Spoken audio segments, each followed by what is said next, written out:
ETFs. ETFs são fundos negociados em bolsa. Em inglês, a sigla significa Exchange Trading Funds. Eles são um tipo de ativo de investimentos que pode ser encontrado tanto na renda fixa quanto na renda variável. Mas o mais comum é encontrar ETFs na renda variável. Isso porque ETFs, em sua grande parte, são compostos por ações, que em essência são ativos de renda variável.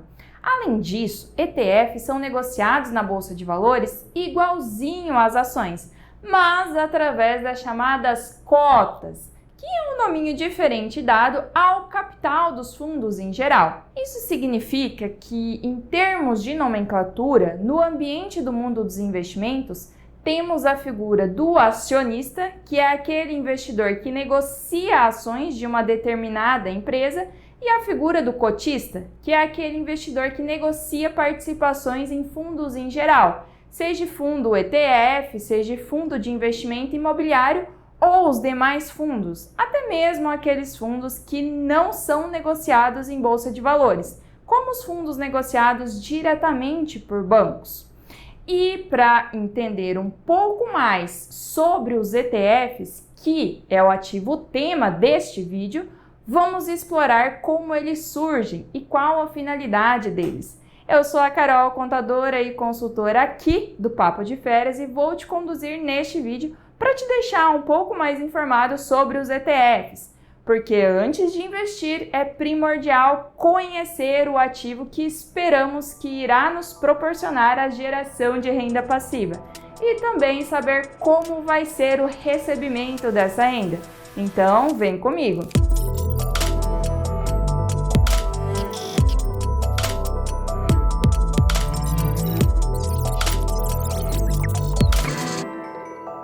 Entender melhor sobre esse mundo dos ETFs, temos que conhecer um pouco mais sobre índices e qual a função desses índices, já que muitos ETFs se espelham em índices. Literalmente, muitos ETFs copiam os índices. Você já deve ter ouvido falar no índice IPCA, o Índice Geral de Preços ao Consumidor Amplo, que é um índice composto pelos bens e serviços mais consumidos pela população brasileira mensalmente. E ele também é utilizado como referência para expor o comportamento da nossa inflação aqui no Brasil. Eu já tenho vídeos aqui no canal explicando com mais detalhes sobre o IPCA. Sugiro que você dê uma olhadinha. Agora, se você não ouviu falar no IPCA, talvez você já deve ter ouvido falar do índice IGPM, o Índice Geral de Preços do Mercado. O IGPM, ele é similar ao IPCA, mas o IGPM tem dentro dele uma classe maior e mais diversificada de itens para análise do que o IPCA.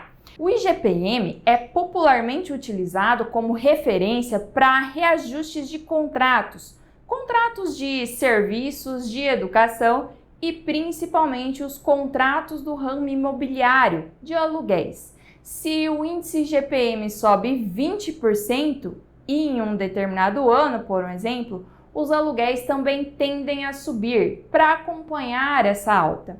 Então, índices, de uma forma genérica, eles são ferramentas utilizadas amplamente. Eles são compostos aí por uma lista de itens diferentes ou semelhantes, e essa composição ela vai depender do motivo para o qual esse índice vai ser estruturado. E os índices, eles vão buscar analisar uma determinada situação. Eles auxiliam a entender o que está acontecendo em uma determinada realidade, ou qual é a tendência de movimentação que ocorre no conjunto desses itens, como, por exemplo, as variações ocorridas nesses itens para mais ou para menos em um determinado período de tempo. Então, voltando aqui o nosso olhar para a Bolsa de Valores, a Bolsa também possui índices, mas o mais conhecido deles é o Ibovespa, que é o índice que reflete o movimento de altas e baixas de uma lista de empresas listadas na Bolsa de Valores brasileira. Mas dentro dessa lista não estão todas as centenas de empresas, mas sim apenas aquelas que possuem uma maior liquidez no mercado, as empresas que são mais negociadas. Então é comum a gente ouvir dizer que a empresa X saiu do índice Bovespa e a empresa Y entrou no índice Bovespa. Para fazer parte dessa lista que compõe esse índice, é preciso seguir ali alguns critérios. Dentro desse índice Bovespa, por exemplo, temos empresas como a Petrobras, a Vale, Banco do Brasil, Ambev, Magazine Luiza, Gerdau e muitas outras. E o índice vai refletir o movimento de valorização ou desvalorização do conjunto de todas essas empresas. Logo, a gente pode ter empresas que vão se valorizar e empresas que vão se desvalorizar. E o índice vai calcular a contribuição desse movimento de cada empresa individual para que seja feita uma análise sobre o conjunto, que vai refletir em um resultado único do índice, que vai ser a valorização ou desvalorização do índice em um determinado período de análise. No ambiente da renda variável, esses movimentos eles são refletidos e observados instantaneamente com o mercado aberto, fazendo a bolsa cair ou subir de minuto a minuto diariamente. As pessoas também podem negociar esses índices, e isso acontece de forma similar às negociações de ações, porém na forma dos chamados contratos ou contratos futuros. Só que esses contratos, eles não são tão acessíveis assim financeiramente aos investidores como as ações são, por exemplo. O valor unitário de um contrato de índice é muito alto e ele é negociado em pontos. Um ponto é igual a R$1. Então, quando fala-se que o Ibovespa está em 120 mil pontos, significa que um contrato cheio do Ibovespa custa R$120 mil. E como regra, o lote mínimo de negociação é de 5 contratos, ou seja, R$120 mil vezes 5 dá R$600 mil.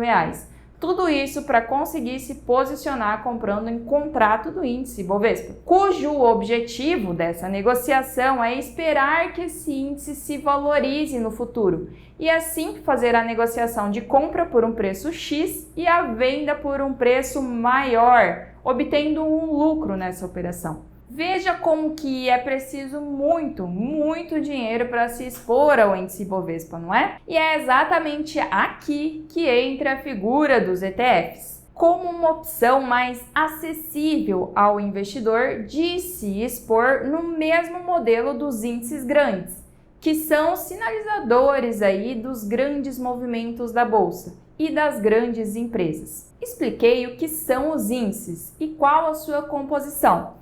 Mas então, como funcionam os ETFs, os fundos negociados em bolsa na prática? Uma instituição financeira monta uma carteira com as mesmas ações que estão dentro de um determinado índice escolhido, ou com outros ativos de uma forma bem diversificada.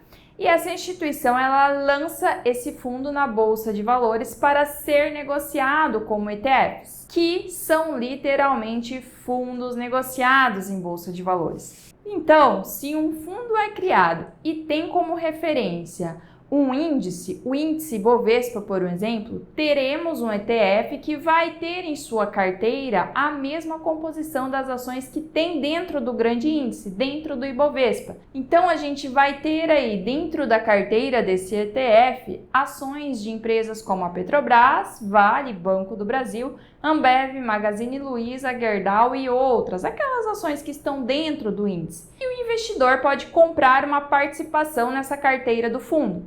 Essa participação é chamada de cota, e a diferença entre comprar o índice diretamente ou uma cota de ETF é que, para comprar a participação desse ETF, é muito mais acessível ao investidor do que adquirir o índice em si. As cotas de ETFs, em sua grande maioria, são negociadas a preços que giram aí em torno de R$100, por um exemplo. Então, veja que o objetivo dos ETFs pode ser replicar o movimento do índice E também, né, ele é muito mais acessível a uma quantidade maior de investidores. Mas isso não acontece só com o índice da Bolsa Brasileira, por um exemplo. A gente pode ter ETFs muito diversificados, como ETFs de índices de bolsas do exterior, bolsas de outros países, e ETFs que têm em sua carteira uma composição de ações de pequenas empresas, aquelas small caps, que são empresas de menor valor de mercado, mas que têm muito potencial de valorização. A gente pode ter ETFs que são compostos por empresas que são reconhecidas por práticas sustentáveis, né, práticas ESG.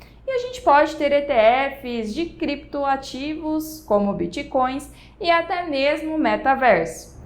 Mas então, como que o investidor ele ganha dinheiro com ETFs? Bom, apesar dos ETFs serem negociados similarmente às ações e fundos de investimentos imobiliários, os ETFs eles não distribuem lucros para os cotistas como acontece quando se tem posições em ações individuais ou quando se tem posições em cotas de FIIs, de fundos de investimentos imobiliários. Agora, isso não significa que as empresas que estão dentro da composição da carteira desses ETFs não distribuam os lucros de direito dessas posições acionárias. Sim, essas empresas elas distribuem os lucros regularmente. Mas o que acontece é que esses lucros eles não vão direto para o cotista desses ETFs.